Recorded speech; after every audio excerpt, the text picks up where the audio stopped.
السلام عليكم ورحمة الله.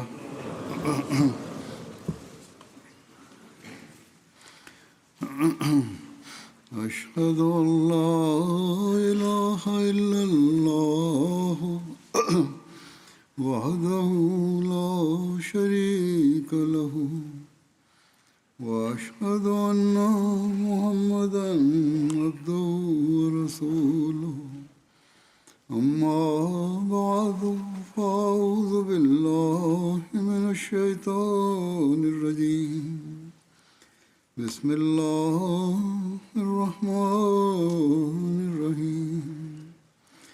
الحمد لله رب العالمين الرحمن الرحيم مالك يوم الدين إياك نعبد وإياك نستعين اهدنا الصراط المستقيم صراط الذين أنعمت عليهم غير المغضوب عليهم ولا الضالين.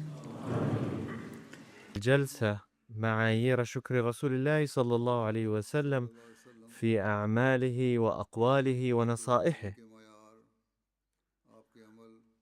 سأتحدث اليوم أيضا حول الموضوع نفسه.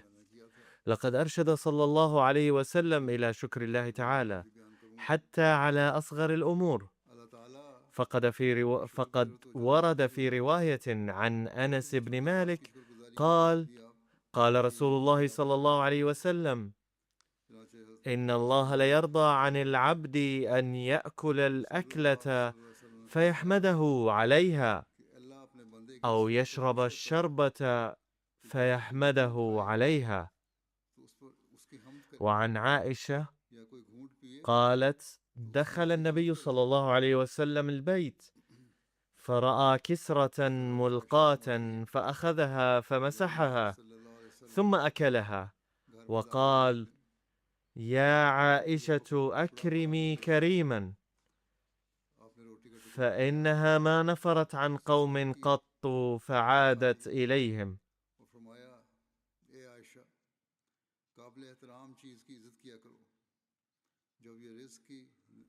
هذا كان دأبه، فكان يشكر الله تعالى على أصغر الأمور وعلى نعمه، كما كان يوصي أهل بيته بذلك أيضا.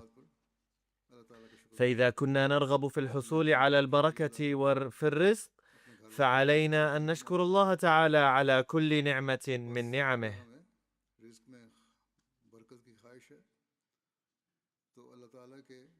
عن ابن عباس قال: دخل رسول الله صلى الله عليه وسلم على أم هانئ بنت عمه يوم الفتح، وكان جائعا، فقال: هل عندك من طعام نأكله؟ فقالت: ليس عندي إلا كسر يابسة، وإني لأستحي أن أقدمها إليك.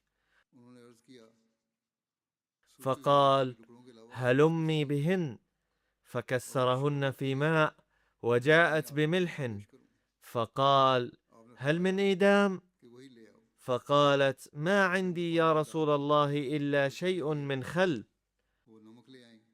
فقال: هلميه، فصبه على طعامه فأكل منه، ثم حمد الله عز وجل، ثم قال: نعم الإيدام الخل يا أم هانئ، لا يكفر بيت فيه خل. تلك إذن كانت معايير الشكر والامتنان للنبي صلى الله عليه وسلم. إننا نعيش في هذه البلاد وننعم بنعم لا حصر لها، ومع ذلك نقصر في أداء حق الشكر لله تعالى كما ينبغي، بل في أحيان كثيرة ينشأ لدينا التذمر لأسباب تافهة، كالتذمر من أهل البيت لعدم إحضارهم هذا وذاك.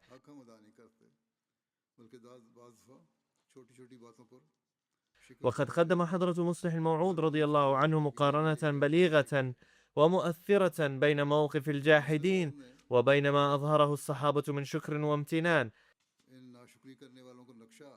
حيث يقول: إذا كان على أجسامكم ثوب ممزق فإنكم تبكون وتقولون ما أتعس حظنا، لأنه ليس لنا إلا ثوب ممزق نلبسه. तो तुम रोने लग أما जाओगे। الصحابة فإذا تلقوا ثوبا ممزقا انحنت رؤوسهم لله تعالى وترطبت ألسنتهم بذكر هذه النعمة وقالوا ما أطيب هذا الثوب الذي أعطانا إياه ربنا. उनकी जुबान उसके एहसान के जिक्र से तर وإذا تلقوا بعد 4 أيام من الفاقة قطعة من خبز يابس تلألأت عيونهم فرحا وقالوا الحمد لله لقد أنعم الله علينا بنعمته. ولهذا السبب لا ينفعكم اليوم الرز المالح واللحم ما نفعتهم قطع الخبز اليابس حينها. من يعطى منكم الرز المالح اليوم يأكله وهو يتحسر في قلبه ويقول يا ليت كان معه الرز الحلو أيضا، ومن يعطى الرز المالح والحلو معا يأكلهما وهو يقول متحسرا ماذا أفعل بهما إذ ليس معهما الحلوى. ومن يعطى العدس يبكي على اللحم، ومن يعطى اللحم يتلهف على الأرز، ومن يعطى 4 أرغفة يتذمر أيضا. وهكذا ذكر حضرته تفصيلا لهذه الأمور، ثم ذكر حالة الصحابة فقال फिरनी भी होती जिसे दाल मिलती है वो गोश्त के लिए रोता है, जिसे गोश्त मिलता है वो चावलों के लिए तड़पता है। तो जैसे 4 रोटियां खाने को मिले हैं, इसलिए उन्होंने तफसील बयान की है आपने बहुत तफसील से। إذا تلقى الصحابة قطعة من خبز يابس قالوا लेकिन نحن لم نكن نستحقها حتى هذه القطعة، वहाँ रूखी وهذا فضل من الله أن من علينا بها. सुहाबा कहते فكانت النتيجة أن ذلك الخبز اليابس يغذي أجسامهم ताला का फजल ويولد فيهم علو الهمة ويزيد في عاطفة شكرهم لله تعالى. कि वो रूखी रोटी का टुकड़ा उनके अंग लग जाता था, उनके अंदर وفي يوم فتح مكة करता था। اليوم الذي انتهى فيه حكم العرب ودخل رسول الله صلى الله عليه وسلم مكة مع 10,000 من القديسين، وجاء النبي صلى الله عليه وسلم صناديد مكة الذين قضوا حياتهم في عداوة الإسلام خاضعين الأعناق، के साथ मक्के में दाखिल हुए। मक्के के बड़े-बड़े सनादीन जिनकी सारी जिंदगी فأعلن أمامهم اذهبوا فأنتم الطلقاء، ثم ذهب إلى أم هانئ और आपने उनके सामने ये ऐलान किया कि जाओ मैं तुम्हें कुछ नहीं कहता। لقد كتب هنا سهوا من الناسخ أنه صلى الله عليه وسلم ذهب إلى عمته. على أي حال ذهب صلى الله عليه وسلم إلى أم هانئ وهي بنت عمه كما ذكر. या गलती से बयान किया आपने, बहरहाल उम्मे हानी के घर तशरीफ ले गए और उम्मे हानी فقال रसूलुल्लाह सल्लल्लाहु अलैहि वसल्लम की يا أم هانئ هل عندك شيء نأكله؟ जैसे बयान हुआ है। قالت لو كان عندي شيء لقدمته لك مسبقا، فليس في بيتي إلا رغيف يابس ملقا منذ أيام. فقال أحضري ذلك الرغيف. अगर मेरे पास होता فلما أحضرت الرغيف اليابس قال सूखी रोटी هذا रغيف طيب جدا، وعبثا كنت تحزنين على أنه ليس في بيتك شيء للأكل. तो आपने कहा ये बड़ी अच्छी ثم جاءت بالماء فغمس الرغيف في الماء ثم قال هل عندك إدام؟ के खाने में قالت من أين يكون في بيت الإدام ولم يكن فيه حتى الخبز؟ पानी लेके आए, ولو كان موجودا لجئت به أولا، उसके बाद فليس في البيت إلا قليل من الخل. सालन कहाँ से فقال رسول الله صلى الله عليه وسلم وهل هناك إدام أفضل من الخل؟ أحضريه. मेरे पास فجاءت بالخل فبلله بالخل وبدأ يأكله. अच्छा सालन है, वो उसको ले आई। لقد اعتبر رسول الله صلى الله عليه وسلم الخل نعمة من الله، وأكل الرغيف اليابس شاكرا فضله. الحقيقة أن نظام الهضم لدى الإنسان يتنشط جراء البهجة التي تتولد في القلب، فإذا أكل شيء عادي بفرح وبشاشة فإنه يولد قوة عظيمة، أما إذا أكل أفضل الأشياء بحزن فلا يولد في الإنسان أي قوة. बहुत ज़्यादा कुव्वत पैदा कर देती है, लेकिन अगर रंज से अच्छी चीज़ भी खाई जाए يظن الناس أن ما أعطي لهم قليل، إذ كان ينبغي أن يتلقوا أشياء كثيرة. أما الصحابة فكانوا يظنون في كل شيء أنهم تلقوا أكثر مما يستحقونه، وكان ينبغي أن يعطى لهم أقل، وكان هذا دأب شكرهم أنهم إذا تلقوا شيئا قليلا قالوا إنه لكثير جدا، ولذلك كان الرغيف الواحد ينفعهم بما لا تنفعكم 10 أرغفة.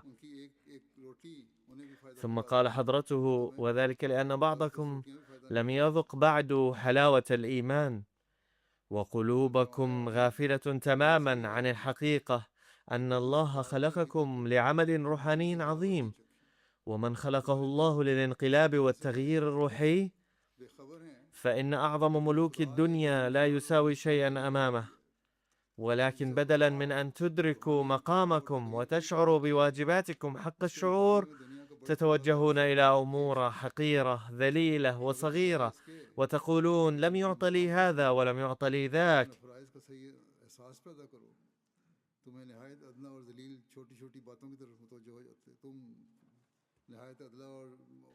فما الذي ستنجزونه إن لم ينشأ فيكم الشعور بما خلقكم الله لأجله، وإن لم تعرفوا مكانتكم؟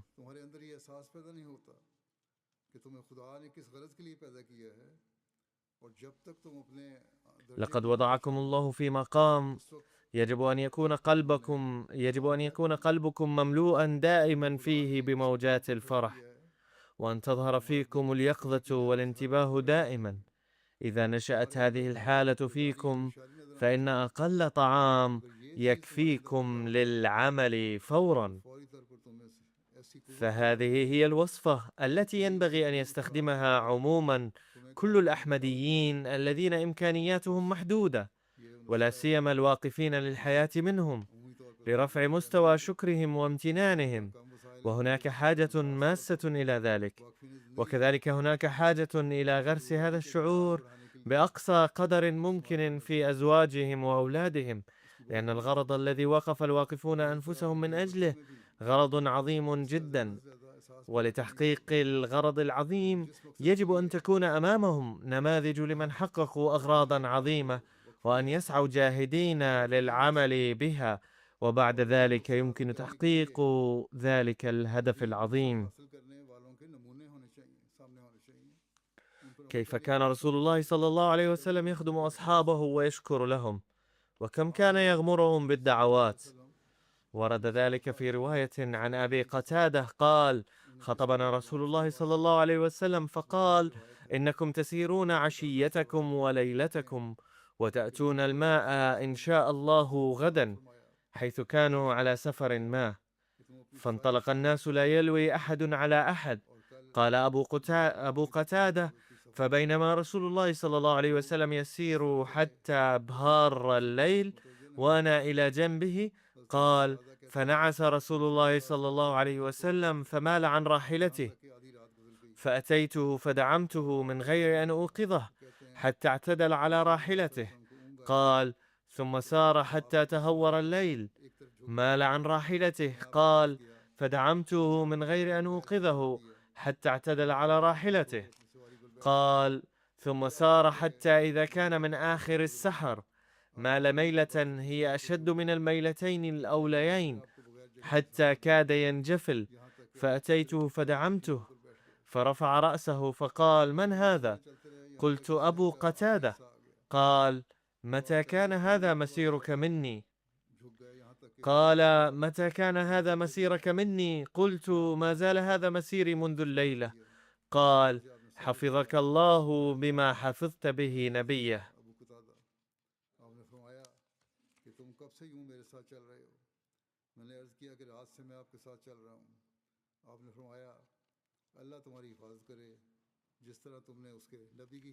فقد أظهر صلى الله عليه وسلم شكره العميق له.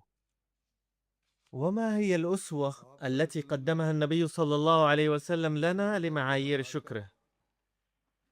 فقد ورد في رواية عن أبي أمامة قال: قال رسول الله صلى الله عليه وسلم: عرض علي ربي عز وجل بطحاء مكة ذهبا، فقلت: لا يا ربي، ولكن أجوع يوما وأشبع يوما. فإذا شبعت حمدتك کہ میں چاہتا ہوں وشكرتك ایک دن بھوکا رہوں وإذا جعت تضرعت إليك ودعوتك. تاکہ جب میں سیر ہوں تو تیری حمد و ثنا کروں عن عبد الله بن مسعود قال: تو تیری كان رسول الله صلى الله عليه وسلم إذا شرب تنفس على الإناء 3 أنفاس، أي لم يكن يشرب الإناء كله في نفس واحد، بل كان يشربه في 3 أنفاس، يحمد الله على كل نفس ويشكره عند آخرهن. فكما قال صلى الله عليه وسلم: إنه حتى لو أخذتم رشفة من الماء فاشكروا الله عليها واحمدوه. فهذه هي طريقة شرب الماء مع الشكر والامتنان، وهي ضرورية للصحة أيضا، إذ ينبغي الشرب ببطء مع التوقف بين الرشفات بدلا من شربه دفعة واحدة. هناك رواية طويلة لأبي هريرة في البخاري يقول: الله الذي لا إله إلا هو، إن كنت لأعتمد بكبدي على الأرض من الجوع، وإن كنت لأشد الحجر على بطني من الجوع. وهذا لم يحدث يوما، بل كان يحدث معه منذ أيام عدة. ولقد قعدت يوما على طريقهم الذي يخرجون منه، فمر أبو بكر فسألته عن آية من كتاب الله، وهي كانت عن رعاية المساكين الجوعانين الذين لا يسألون الناس.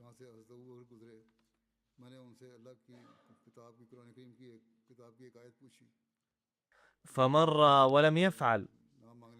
ثم مر بي عمر فسألته فمر فلم يفعل.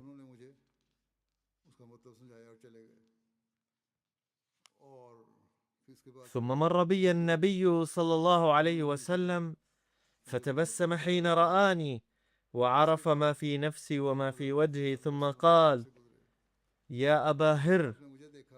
قلت: لبيك يا رسول الله. قال: الحق. ومضى فتبعته، فدخل فاستأذن فأذن لي، فدخل فوجد لبنا في قدح، فسأل أهله: من أين هذا اللبن؟ قالوا: أهداه لك فلان أو فلانة. قال: أبا هر. قلت: لبيك يا رسول الله. قال: الحق إلى أهل الصفة فادعهم لي. وأهل الصفة هم الذين كانوا يظلون جياعا في أغلب الأحيان ويجلسون في الخارج طوال الوقت، وكان الناس يأخذونهم إلى بيوتهم ويطعمونهم. على كل حال دعاهم النبي صلى الله عليه وسلم. قال: فساءني ذلك، فقلت: وما هذا اللبن في أهل الصفة؟ كنت أحق أنا أن أصيب من هذا اللبن شربة أتقوى بها، فإذا جاء أمرني فكنت أنا أعطيهم، وما عسى أن يبلغني من هذا اللبن. ولم يكن من طاعة الله وطاعة رسوله صلى الله عليه وسلم بد، فأتيتهم فدعوتهم فأقبلوا وأخذوا مجالسهم من البيت. قال: يا أبا هر. قلت: لبيك يا رسول الله. قال: خذ فأعطهم. قال: فأخذت القدح فجعلت أعطيه الرجل فيشرب حتى يروى، ثم الثاني والثالث، وهكذا دواليك، حتى انتهيت إلى النبي صلى الله عليه وسلم وقد روي القوم كلهم. فأخذ القدح فوضعه على يده، فنظر إلي فتبسم، فقال: أبا هر.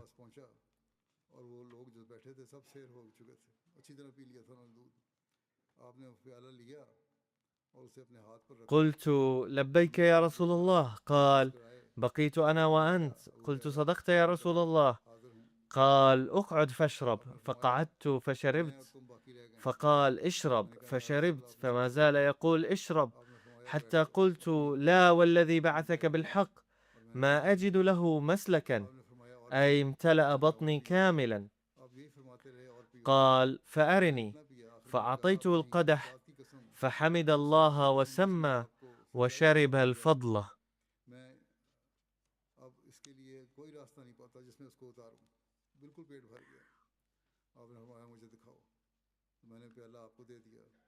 आपने अल्लाह ताला का शुक्र अदा किया था, فهكذا كانت عاطفة شكره आपने अल्लाह ताला का शुक्र وامتنانه. अदा किया और बता وبسبب هذا الشكر और वो बच्चे بارك الله تعالى بركة ये عظيمة शुक्रगुजारी في اللبن दी आपने بحيث شرب और جميع उससे الصحابة शुक्रगुजारी الموجودين की वजह से هناك अल्लाह ताला ने बरकत दी وارتوى منه هو और أيضا सब صلى الله عليه وسلم. साहबा ने भी पी लिया عن السيدة عائشة قالت: आपने قال النبي صلى الله عليه وسلم: من أحسن إليه وجب عليه أن يجزي على ذلك، रसूलुल्लाह सल्लल्लाहु अलैहि वसल्लम फरमाते ومن لم يطق فعليه أن يذكر ذلك الإحسان أمام जो उसका الناس، बदला दे لأن الذي उसकी जो يذكره इबादत ना فقد हो شكره.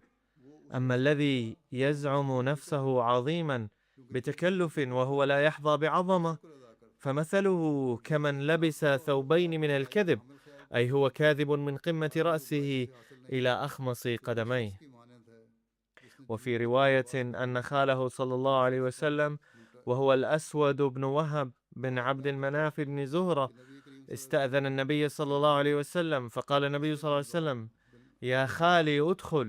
बिन ज़ोहरा فدخل आप सल्लल्लाहु فبسط अलैहि वसल्लम له फरमाते صلى الله हैं عليه وسلم رداءه وقال: اجلس عليه नबी सल्लल्लाहु अलैहि वसल्लम ने إن फरमाया الخال والد. ए मेरे मामू अंदर तशरीफ लाओ वो अंदर आए يا तो خال रसूलुल्लाह सल्लल्लाहु من अलैहि वसल्लम أسدي ने إليه फरमाया معروف فلم तुम्हारे ऊपर जो يشكر कि जो मामू فليذكره على الأقل، आपके कायम मुकम्मल हो فإنه إذا ए ذكره मामू فقد شكره. जिस शख्स पर कोई एहसान किया जाए और वो उसका शुक्रिया अदा न करे तो कम अज़ कम इस एहसान का जिक्र ही कर दे وجانب कि जब الشكر वो هذا जिक्र يتجلى करे في سيرة النبي तो صلى الله उससे عليه وسلم.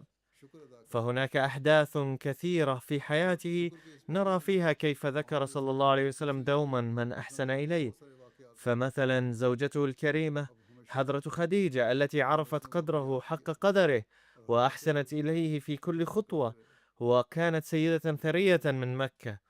खदीजा जो आपकी ज़ौजा मोहतरमा थी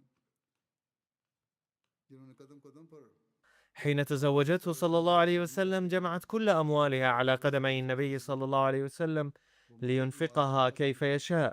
जब उनकी शादी आप सल्लल्लाहु अलैहि वसल्लम से हुई وبعد إعلان तो अपना النبوة सारा माल وقفت بجانبه अपने في लोगों كل को उसके مصيبة हवाले कर दिया ومعاناة بمنتهى الإخلاص والولاء कि जिस तरह حتى चाहें आप उस माल توفيت को في खर्च العام करें العاشر من النبوة. दावा नबूवत के बाद हर तकलीफ और मुश्किल में وذكر النبي पूरे صلى इखलास الله के عليه साथ وسلم من साथ أن زوجته الوفية सारा माल खर्च هذه करी إلى آخر لحظة من मुक़द्दस حياته، नबी में وظل हदीस يذكر कुदसी से आता है حسناتها دوما، कि وكان नबी अकरम يكثر सल्लल्लाहु अलैहि वसल्लम ذكرها से ख्वाहिश नबी के لدرجة एहसानों كانت को الأزواج अपने المطهرات आखिरी दम तक يغرن منها.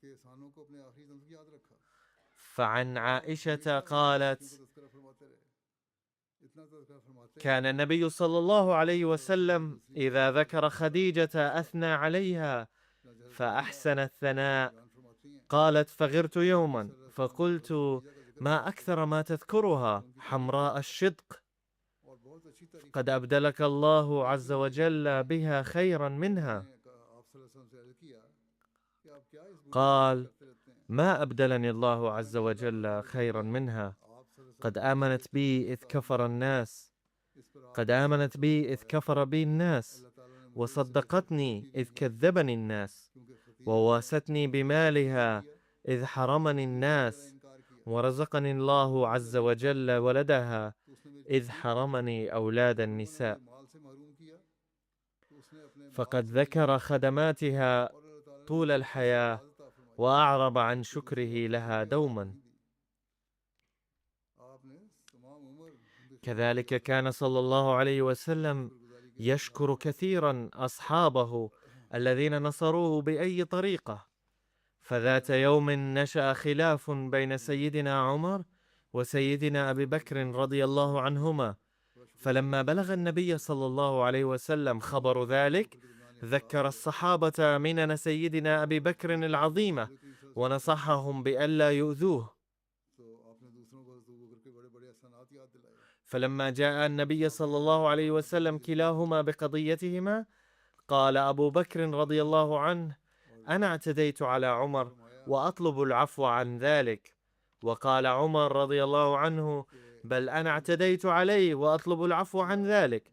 ولم يلقي النبي صلى الله عليه وسلم البال لكلام عمر رضي الله عنه، بل أبدى له عدم الرضا على جداله مع حضرة أبي بكر، ثم قال: يا أبا بكر سترك الله وعفى عنك.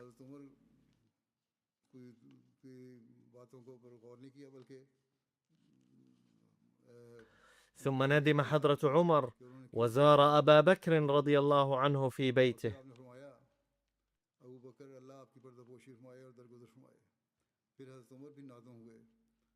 فحين كانا جالسين مع النبي صلى الله عليه وسلم قال حضرته: يا أيها الناس، إن الله بعثني إليكم فقلتم كذبت، وقال أبو بكر: صدق، وواساني بنفسه وماله، فهل أنتم تاركوا لي صاحبي؟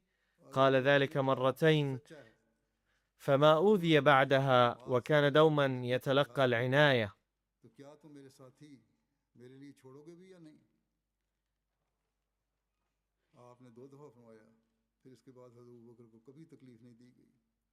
عن أبي سعيد الخدري قال: خطب النبي صلى الله عليه وسلم فقال: إن الله خير عبدا بين الدنيا وبين ما عنده من نعمة، فاختار ما عند الله.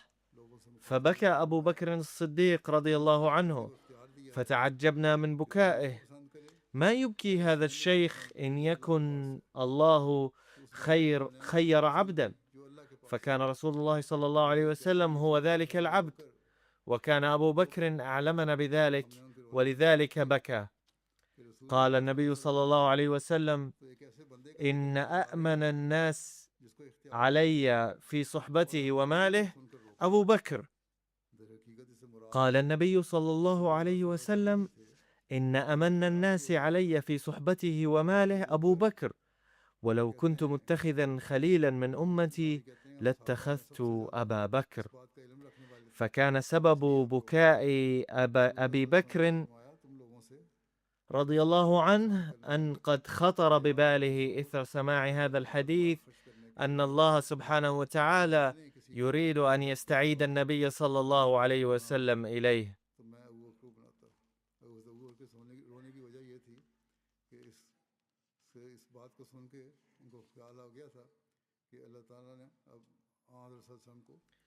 حين مورست على مسلمي مكة أنواع المظالم هاجروا بإذن من الله إلى الحبشة، فقدم لهم ملك الحبشة اللجوء في بلاده، وتذكر النبي صلى الله عليه وسلم دوما منة الملك النجاشي، وأعرب عن عواطف شكره على تلك المنة بأقواله وأفعاله. فحين حضر وفد النجاشي إلى النبي صلى الله عليه وسلم قام لاستقبالهم، فقال أصحابه: نحن نكفيك. فقال: إنهم كانوا لأصحابنا مكرمين، وإني أحب أن أكافئهم.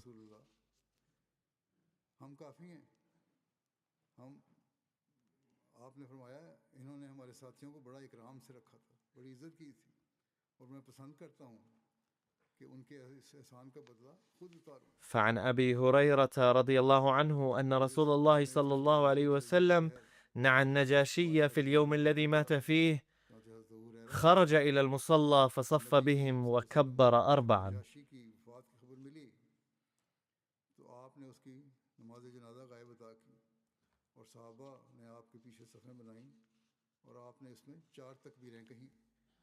نجد إظهار شكره صلى الله عليه وسلم على أعمال الأنصار كالتالي: في السنة 13 من بعثة الرسول صلى الله عليه وسلم بايع على يده 70 رجلا من المدينة قبل الهجرة، وعاهدوه على أن يحموه بأنفسهم كما يحمون أنفسهم إذا قدم المدينة.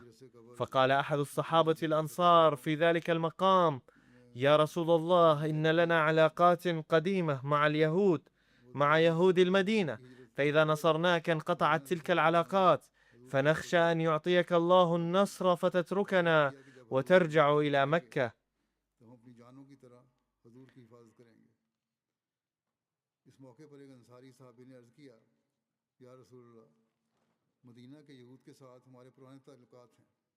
فقال رسول الله صلى الله عليه وسلم: لا لا، لن يكون ذلك أبدا، دمكم دمي، وأصدقاؤكم أصدقائي، وأعداؤكم أعدائي.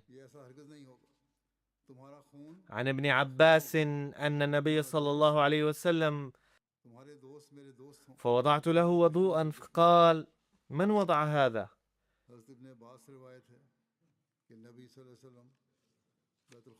فأخبر فقال: اللهم فقهه في الدين. فكان يشكر حتى على عمل بسيط.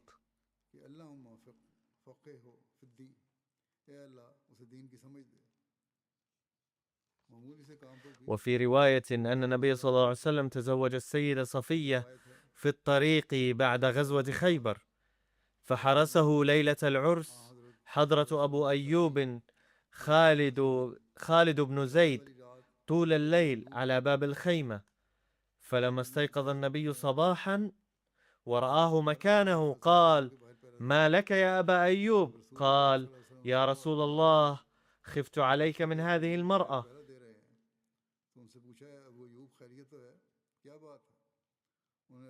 إذ قد قتلت أباها وزوجها وقومها وهي حديثة عهد بالإسلام، فخفتها عليك. يقول الراوي أن رسول الله صلى الله عليه وسلم قال نظرا لإخلاصه: اللهم احفظ أبا أيوب كما بات يحفظني.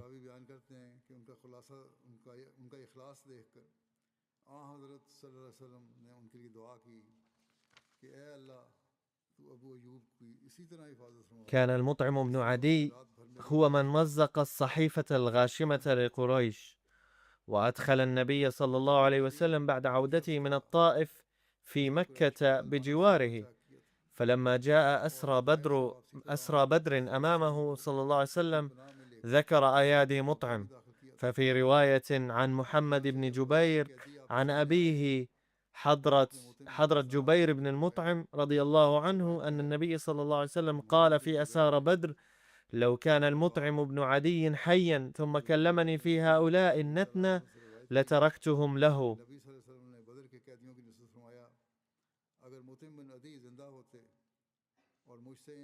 لقد أورد حضرة ميرزا بشير أحمد رضي الله عنه أيضا هذا الحدث، وقال: كان المطعم مشركا قويا ومات مشركا، لكنه كان يتسم بنبل، فقد مزق مطعم نفسه صحيفة قريش الغاشمة التي بموجبها حصر المسلمون في شعب أبي طالب. وكان النبي صلى الله عليه وسلم حين عاد من الطائف كان المطعم نفسه قد هيأ له الجوار لدخول مكة، وكان النبي صلى الله عليه وسلم قد تذكر تلك المنة ونطق بهذه الكلمات متأثرا بها. والحق أن من مزايا النبي صلى الله عليه وسلم البارزة أنه لم يكن ينسى من أحسن إليه إحسانا يسيرا، وكان صلى الله عليه وسلم يتمنى أن تتسنى له الفرص لشكره على منته، ولم يكن كأهل الدنيا الذين حين يحسنون إلى أحد ردا على منته يقولون قد رددنا الجميل، بل كان صلى الله عليه وسلم يسعى طوال حياته لرد الجميل ويذكره.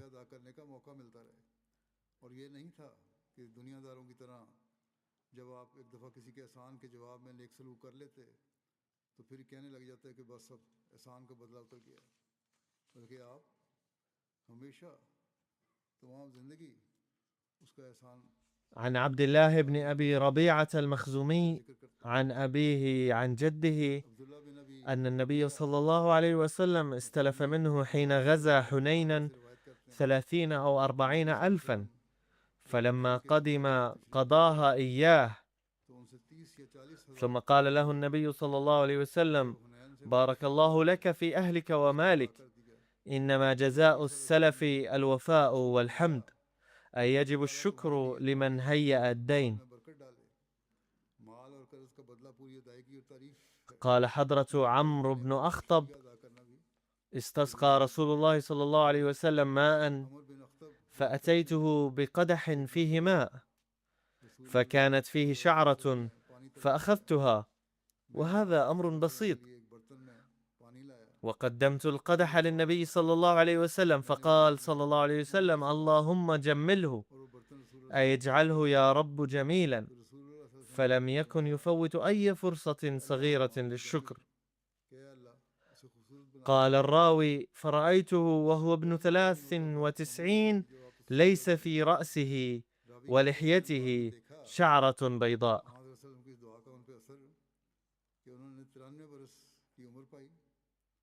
وعن قتادة قال: سمعت أنسا قال: قالت أم سليم للنبي صلى الله عليه وسلم: أنس خادمك. قال: اللهم أكثر ماله وولده وبارك له فيما أعطيته. ونجد تقبل هذا الدعاء حيث قال أنس: فوالله إن مالي لكثير، وإن ولدي وولد ولدي ليتعادون على نحو 100 اليوم.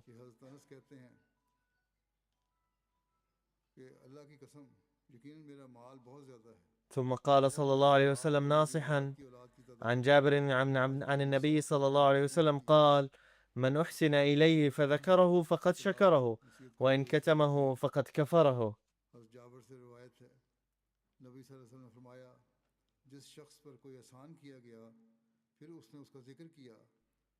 وعن عائشة أن النبي صلى الله عليه وسلم كان يقبل الهدية ويثيب عليها. عن جابر بن عبد الله قال: قال رسول الله صلى الله عليه وسلم: من أعطي عطاء فوجد فليجز به، فإن لم يجد فليثن به، فمن أثنى به فقد شكره، ومن كتمه فقد كفره.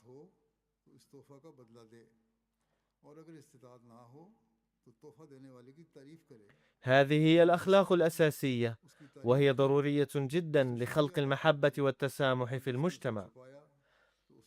عن أبي هريرة أن أعرابيا أهدى لرسول الله صلى الله عليه وسلم بكرة فعوضه منها 6 بكرات.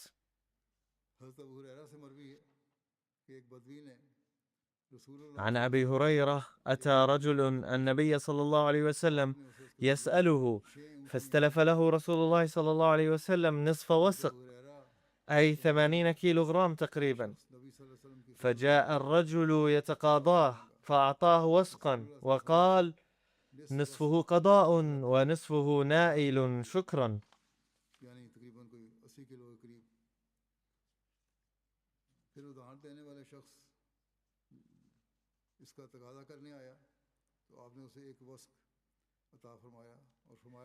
وعن أبي هند رضي الله عنه قال: قدم تميم بن أوس الداري رضي الله عنه من الشام إلى المدينة يحمل قناديل وزيتا وفتائل، فلما وصل المدينة صادف ليلة الجمعة، فأمر غلامه فصنع الفتائل وعلق القناديل في المسجد النبوي وصب فيها الزيت ووضع الفتائل، فلما غربت الشمس أمر غلامه فأسرجها، فجاء رسول الله صلى الله عليه وسلم إلى المسجد فرآه مضيئا بتلك المصابيح، ففرح فرحا شديدا وقال: من فعل هذا؟ قالوا: يا رسول الله، تميم الداري. فدعا له وقال: قد نورت الإسلام، نورك الله في الدنيا والآخرة. ثم قال: لو كانت لي بنت لزوجتكها، أي قد أشاد بروعة إضاءته المسجد كثيرا.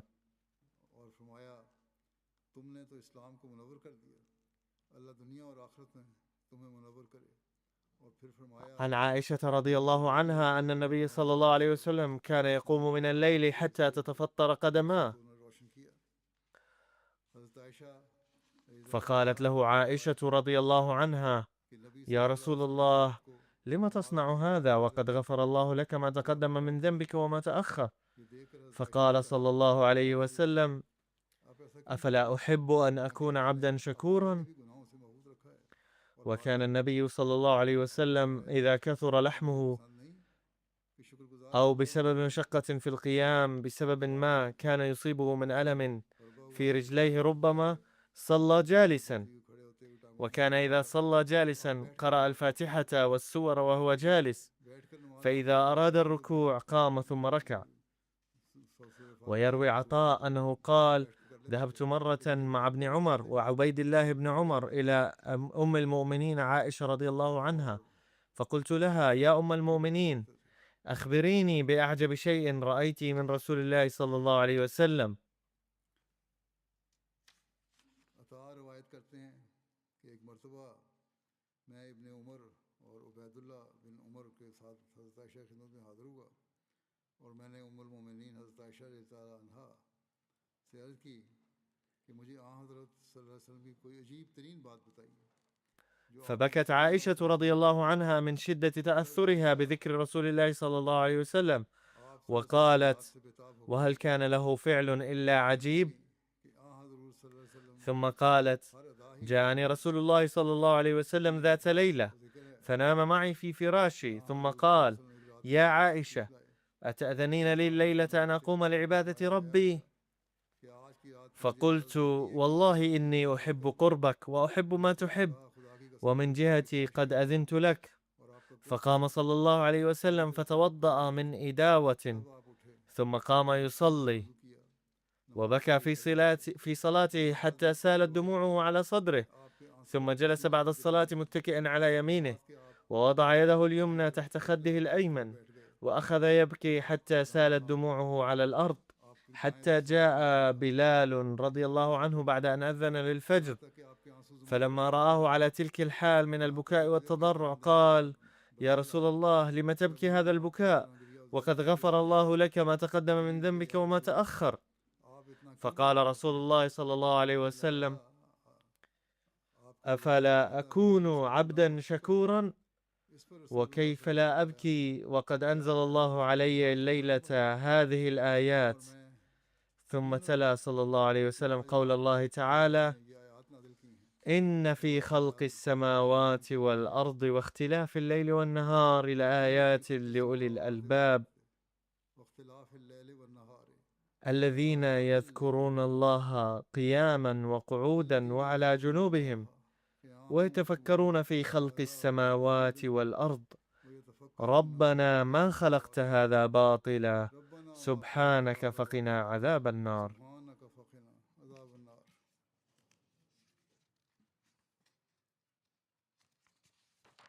ترجمہ یہ ہے کہ یقیناً آسمانوں اور زمین کی پیدائش میں اور رات اور دن کے عدلنے بدلنے میں صاحب عقل لوگوں کے لیے نشانیاں ہیں. وہ لوگ جو اللہ کو یاد کرتے ہیں کھڑے ہوئے بھی اور بیٹھے ہوئے بھی اور اپنے پہلوؤں کے بل بھی, اور آسمان اور زمین کی پیدائش پہ غور و فکر کرتے رہتے ہیں اور بے ساختہ کہتے ہیں کہ اے ہمارے رب, تو نے ہرگز یہ بے مقصد پیدا نہیں کیا, پاک ہے تو. ثم قال صلى الله عليه وسلم: ويل لمن قرأها ولم يتفكر بها. ان آیتوں کو پڑھنے کے بعد کہ اس شخص کے لیے ہلاکت ہے جو یہ آیات پڑھتا ہے مگر ان پر. يقول المصلح الموعود رضي الله عنه موضحا هذا الحديث: إن الكلمات العربية أفلا أكون عبدا شكورا الواردة في الحديث المتعلق بشكر النبي صلى الله عليه وسلم تعني: يا عائشة، هل من شأن الله تعالى وحده أن يكون محسنا إلى عباده، وليس من شأن العبد أن يؤدي مسؤولياته وواجباته؟ فإذا كان رسول الله صلى الله عليه وسلم على الرغم من جميع التضحيات التي قدمها، وعلى الرغم من وفرة مشاعر الحب التي كان يحملها تجاه الله تعالى، مع ذلك محتاجا إلى أن يقوم في الليل ويقف بين يدي الله تعالى ساعات طويلة حتى تتورم قدماه، وكان يعبده في النهار أيضا، ويسعى إلى أن يجعل حياته أكثر فأكثر أهلا للقرب من الله تعالى، فأي إنسان بعد ذلك يمكنه أن يعتبر نفسه مستغنيا عن هذه المسؤوليات والواجبات؟ ويقول المسيح الموعود عليه السلام في هذا الصدد أيضا: إن رسول الله صلى الله عليه وسلم كان يبكي في صلواته ويقوم فيها إلى حد أن قدميه كانتا تتورمان، فعرض عليه الصحابة رضي الله عنهم قائلين: إن الله تعالى قد غفر لك جميع ذنوبك، فما الحاجة إلى كل هذه المشقة والبكاء؟ فقال صلى الله عليه وسلم: أفلا أكون عبدا شكورا؟ إن هذه الحالة التي كان عليها رسول الله صلى الله عليه وسلم تقتضي منا جميعا أن نكون شاكرين لنعم الله تعالى، وأن نبلغ في شكرنا غايته ونهايته، فالشكر لا يعني أن يتوقف الإنسان عن العمل أو يكتفي بما وصل إليه، بل إن الشكر الحقيقي يقتضي مزيدا من التقدم في العمل الصالح. كان رسول الله صلى الله عليه وسلم على أعلى مراتب التقوى، ولذلك بلغ أيضا أعلى مراتب كونه عبدا شكورا. وفي الوقت نفسه أرشدنا صلى الله عليه وسلم إلى أن نسعى نحن أيضا لأن نكون عبادا شكورين. فإذا أردنا أن نؤدي حق العبودية لله تعالى فعلينا أن نرفع معايير عباداتنا ونزداد شكرا كلما أنعم الله تعالى علينا بفضله. فكلما نزلت علينا أفضال الله تعالى ينبغي أن نزداد في العبادة والشكر، ولا ينبغي أن تؤدي أفضال الله تعالى علينا إلى الكسل أو الفتور.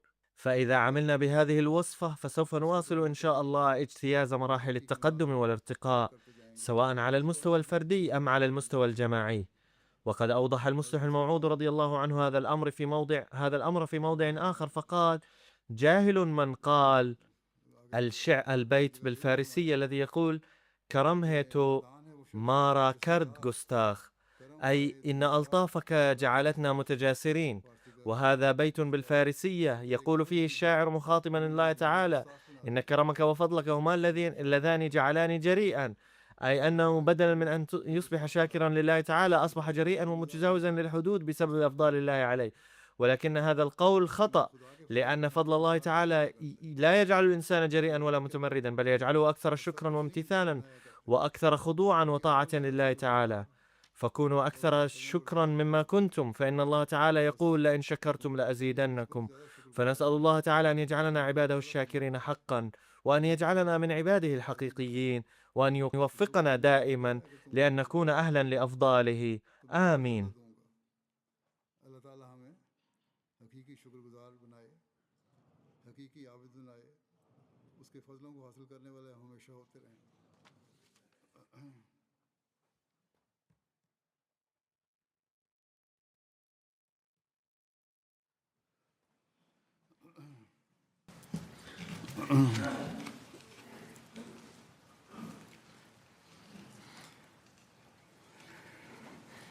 الحمد لله